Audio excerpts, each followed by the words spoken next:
I told a lie last year. I said that the Rings of Power review video would be coming, and it obviously never came. That wasn't for a lack of trying. I did try and write about the Rings of Power several times, I tried changing up my approach, but in the end, I was never happy with what I had written. It turns out, reviewing stuff properly isn't easy.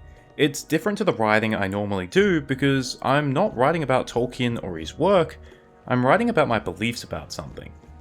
And when it comes to writing or talking about myself, or rather the things I like and dislike, I find it much easier to write about the latter. If I like something, I usually won't say much about it. I'll just say, yeah, it was good, and I might be able to point out a few minor things that I liked. But when it comes to the stuff I dislike, I can talk all day. I could probably write a script that goes for several hours about the things I dislike about the Rings of Power. But if I were to write a script about the things I like, it might only go for 20 minutes. And I felt like that might misrepresent how I feel. Like I said, reviewing stuff is difficult. That's what made it so difficult to write a review. But at the same time, I still wanted to talk about the show. I just didn't really want to add to the sea of negativity that surrounds it without offering something else. So I came up with a compromise for myself. In this video, I'm going to talk about some of the things I disliked about the show, some of the things I found really frustrating. But with Season 2 likely coming out later this year, I thought it would be a decent time to perhaps make a video offering a bit of positivity, or at least a bit of hope, even if it doesn't change anything in the end. So tomorrow I'll have a second video coming out, talking about the ways that Season 2 can be salvaged. Alright, so when it came to Rings of Power, I was cautiously optimistic, or at least I tell myself I was. I had no expectations that it would be amazing. Personally, I thought it was a long shot that anyone would be able to do a good job of adapting the Second Age. It's the time with the least amount of source material, and considering the fact that Amazon was limited mostly to The Lord of the Rings and its appendices, I was very much aware that the showrunners would be making up a lot of stuff. Personally, even if Amazon handed me the keys, I would be reluctant to make a show about the Second Age. I wouldn't even know where to start. So what did I think when the season was over? Well, honestly, I'd give the show maybe a 5 out of 10. It was watchable, although I did find myself scrolling my phone a decent amount, but that might be because I generally have a limited attention span when it comes to shows and movies. I was entertained at times, some scenes were awesome, some less so, some episodes were good, and I found others dragged. I do have to admit that I only watched the show once. In saying that, I don't often rewatch things even if I enjoy them. Look, if there's one thing that you can take away from this video, it's that I hate watching TV shows and movies. Name a popular movie or TV show, and there's a very high chance I haven't seen it, and there's an even higher chance I don't want to see it. Yeah, this is why I'm not the guy to review a TV show. But what I am interested in is good stories, which is why I have this channel, and above all else, I wanted Rings of Power to have a good story, but it kind of fell short for me. I mean, yeah, it got from A to B, but it didn't really get there in what could be described as a clean, concise manner. This got me thinking about the obvious problems I had with the show. So in this video, I'm going to be talking about 3 things I disliked about the show. 2 of them are entirely to do with the story and the narrative, and 1 of them is a representation in the lore. So one of the biggest overarching questions about Season 1 was, where is Sauron? Or, who is Sauron? While this question wasn't really explicitly posed by characters within the show at the beginning, it was obvious that the showrunners were going for a mystery box plot. While Sauron was apparently off-screen, lurking somewhere as the big bad, the audience was supposed to be debating over who Sauron was. Was he this Adar guy? Was he the Stranger, aka the Meteor Man? Or was he Halbrand? For anyone who's reasonably familiar with the lore, it should have been obvious very early on that Halbrand was suspect. I mean, the whole smithing thing, and then the display of superhuman strength, should have given it away. But the problem with a mystery box plot is that you can't sacrifice too much just for the sake of the mystery. There still needs to be a narrative that is moving forward, there needs to be an overarching plot that supports your mystery box, and that becomes difficult when you have 3 plots moving forward at the same time. Oh wait, no, there were 4 plots. And what was his 4th plotline? It was the Harfoot storyline. And for me, it was the Harfoot plotline that really damaged the show. Now, don't get me wrong, I think the Harfoots had some really nice scenes. I thought the whole savage history of the hobbits was well represented, and I didn't mind the characters. But for me, there's no denying that the Harfoots didn't really add anything to the show. While the other three plots, the Elves and Dwarves, the Númenóreans, and the Southlands, all connected to each other by the end, the Halfwoods did not. They were doing their own thing the entire time. This isn't a problem by itself, but it becomes a problem if it feels like a worthless addition. Now, I'm going to speculate a little and say that it's possible that the showrunners' hands were tied when it came to the Halfwoods. I honestly wouldn't put it past executives in suits who understand nothing about the source material to go, hey, we're doing The Lord of the Rings, so we need hobbits, even if it makes zero sense. But whether the showrunners are to blame or not, one thing felt certain about the Halfwood plot. It literally only existed as a vehicle for the character known as the Stranger. And to me, why was the Stranger in the show? Well, he was there because of the mystery box. Think of what happens in the Halfwood plotline. Nothing, really. They're going from one place to another. Haha, I just described the plot of The Lord of the Rings. But seriously, nothing really happens during the plot. The whole point of the plot is to put doubt in the audience's mind about the Stranger. One episode he does something bad, the next episode he does something good. It's supposed to keep alive the question of whether he is Sauron or someone else, and to probably take away suspicion from Halbrand, especially when it becomes clear fairly early on that Adar is not Sauron. The only real bit of conflict that occurs in the Halfwood story is the arrival of the cultists, and they sort of just show up and die. Their purpose in the final episode is to seriously pose the who is Sauron question to the audience one final time, and to help build the tension when it also becomes clear that, hey, the Stranger also isn't Sauron, so who could it be? And I think the Halfwood plotline, which was possibly added to keep the mystery box alive, seriously damaged the show. Not because it was unrelated to the other three plots, but because it wasn't very good. And in the process, it siphoned away screen time that could have seriously bolstered the show in other aspects. Think about it.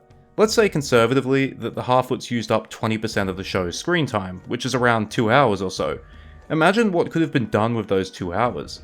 The show was criticised for issues of pacing, sometimes feeling sluggish, and other times feeling rushed, especially the final episode. If there were 2 extra hours that could be given to the other parts of the story, to characters that were underused or to scenes that felt rushed, I'm sure it would have improved the show overall.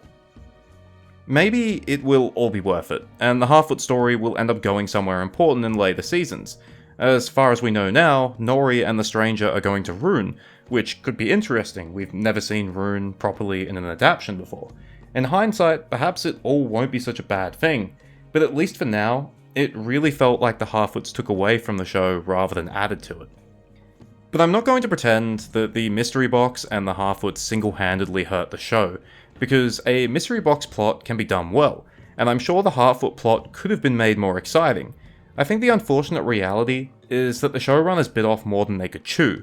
I'm not going to out and out call them bad writers, but I don't think it's unreasonable to say that Tolkien's work is beyond them. And nowhere does that feel more true than in the amount of plot holes or contrivances that take place in the show. While Tolkien's lore has plenty of inconsistencies owing to him never quite settling on certain issues, and due to the fact that he worked on the Legendarium for the better part of 50 years, he was very good when it comes to plot holes. So when an adaptation of his work is absolutely riddled with them, it really does stand out. There's the obvious ones, of course. Galadriel jumping overboard in the middle of the ocean, which should mean certain death. Celebrimbor, one of the greatest living smiths, forgetting about the concept of alloys until Halbrand, seemingly a mere middleman, explains it to him. Adar letting Arondir go with his weapons, and then apparently forgetting to tell his servants not to shoot and attempt to kill him. Bronwyn getting shot and seemingly being on death's doorstep, and then a day later she's like completely fine. Kemen blowing up 2 of the ships, Elendil not being suspicious as to why he and Isildur were even there, and then apparently everyone just forgetting about it. Miriel being blinded, and no one noticing until she's back at the head of the column leading the troops to the camp, and of course, Galadriel never bothering to verify Halbrand's identity until he starts acting a little weird. But even ignoring the minor issues, after thinking about it a bit, you kind of realize that the entire plot is incredibly flimsy. It's the same feeling I had playing Starfield last year. Yeah, it was fun, but if you think about the plot or the quests for more than 5 seconds, you kind of realize how much it all falls apart. One example is the Númenórean expedition to Middle-earth. Galadriel becomes convinced Halbrand is the king of the Southlands based on incredibly flimsy evidence, and then she somehow manages to convince the Númenóreans to send an expedition to Middle-earth to reclaim his kingdom, despite the fact that her and Halbrand have been absolute pests since their arrival. Not only that, but the Queen Regent herself, the most important person in Númenor, is going to lead the expedition, which is only a few hundred men, many of whom are literally volunteers with absolutely no combat experience. I mean, yeah, sure, if you don't think about it, it works, but when you do think about it, you kind of realize how dumb it is. And then there's the whole plotline with the dagger and blowing up Mount Doom in the Southlands. We figure this dagger is important early on, but we don't learn what it does until Waldreg uses it to unlock the dam, which unleashes the water into Mount Doom, the pressure causes it to explode, and bang, you have yourself one Mordor. But once again, who built the dam? Why is there a dam? Adar seems to know what to do with it, but in that case, why didn't he have the dagger? Why does Theo randomly find it? Once again, it all seems incredibly contrived. Nothing about the plot and the circumstances here feel organic. Speaking of the dagger, one scene involving it audibly made me groan, because I could see it coming a mile away.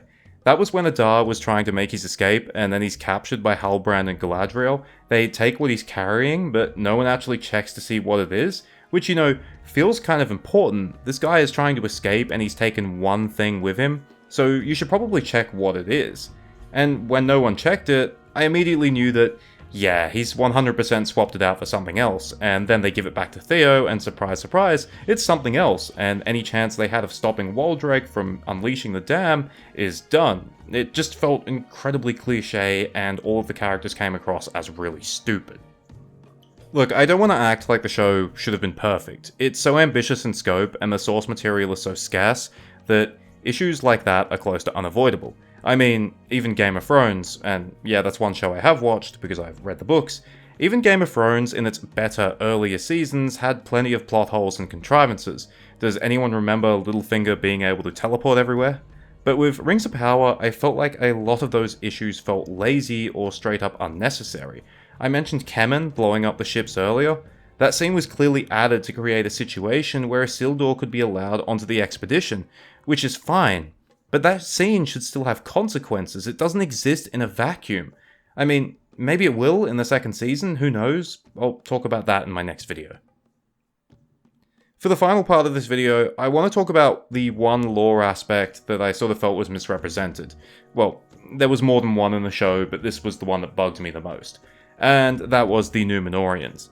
I was really looking forward to Númenor because often in Tolkien adaptations we have seen the magic of elves, the craftsmanship of the dwarves, but men are often relegated to being backwards, sometimes even dirty looking. And to be fair, for most men in Middle-earth, it's kind of the case. They're far behind elves and dwarves. The closest we've seen of men's greatness is Gondor, but we were seeing Gondor at its lowest point. So with Númenor, I really wanted to see that pinnacle of mannish civilization, and to be fair to the show, Númenor, Armanelos, does look absolutely incredible. The sets generally looked quite good, and the costumes were fine for the most part. But apart from that, I feel like Númenor and the Númenóreans fell short of my expectations. I wasn't expecting them all to be 7 foot tall, by the way, but I was expecting them to feel greater than regular men. I think the confusion over the timeline didn't help. These are meant to be the Númenóreans of the late Second Age, who have fallen in wisdom, but have made up for it in sheer military might and power projection. But we also don't see that because in terms of the Middle-earth timeline, we're before the War of the Elves and Sauron, so Númenor hasn't militarized. What I really wanted to see was an all-powerful Númenor, or at least the wisdom and prestige of old Númenor. Instead, we're sort of left with this middle ground where neither is true. Another huge mistake for me was the complete lack of mention of a longer lifespan and the very little mention of the Númenorian fear of death. These are central parts of the Númenorian identity, and so far they've been completely skipped over, probably because the showrunners don't think the audience can handle it. So once again, we're instead left with, the Númenorians don't like the elves because reasons. All of this together really makes the Númenorians just feel like regular dudes who just happen to live on this really amazing island. Very little about the show's Númenorians made them feel like, well, Númenorians. It is, of course, early days, and it's certain that the show will go into greater depth on the Númenorians in future seasons. They did tease the struggle going on in Númenor, and that Anarion is playing a part in that, so we'll definitely get to see the rift that has developed in Númenórean society, and that will probably give us some more background as to why the Númenóreans are the way they are, so I am aware of that, but at least in terms of the first season, I wasn't really happy with what we saw of them. So where does all this leave us? Well, with Season 2 supposedly coming out later this year, we will get to see whether the show course corrects or not. Obviously, it's all subjective. You might have liked Season 1 and that's fine. Personally, I think the first season was always going to be the most difficult because it's the setup season, the introduction, and personally, I also think Season 2 has the ability to retroactively make Season 1 a lot better. There's a lot of loose threads that, if properly explained, can make an informed watch of Season 1 make much more sense. And that's what I'm going to be talking about in tomorrow's video, ways that Season 2 could really improve the show. Now, Season 2 is obviously done filming, so it's not like these are actual suggestions that will make it into the show, but hypotheticals are always fun, or, I don't know, you might call it hopium. I'm aware that there have been leaks, I haven't read any. When it came to Season 1, some were right, and some were horribly wrong. Apparently the production is also releasing false rumours to misdirect people. Nevertheless, considering the show is surrounded by a sea of negativity, I didn't want to contribute to that without adding some possible solutions.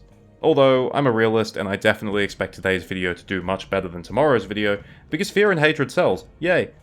Thank you for watching, I hope you enjoyed it or at least found it interesting, or if you agreed with what I said, maybe you found it cathartic. Once again, the second part will be out tomorrow, the rare or even unprecedented upload in consecutive days. Cheers, farewell, and remember, if Rings of Power is still pissing you off 18 months later, go watch Russian Lord of the Rings, it will make you feel better.